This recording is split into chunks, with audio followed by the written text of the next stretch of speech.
Tin mừng Chúa Giêsu Kitô theo Thánh Marco. Chương 1, câu 40 đến câu 45. Khi ấy, có người mắc bệnh phong đến gặp Đức Giêsu. Anh ta quỳ xuống van xin rằng: "Nếu Ngài muốn, Ngài có thể làm cho tôi được sạch." Đức Giêsu chạnh lòng thương giơ tay đụng vào anh và bảo: "Tôi muốn, anh hãy được sạch." Lập tức, bệnh phong biến khỏi anh và anh được sạch.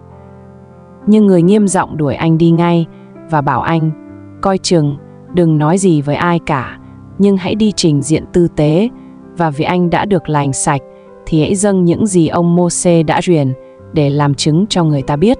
Nhưng vừa đi khỏi, anh đã bắt đầu giao truyền và loan tin ấy khắp nơi, đến nỗi Đức Giêsu không thể công khai vào thành nào được, mà phải ở lại những nơi hoang vắng ngoài thành. Và dân chúng từ khắp nơi kéo đến với người.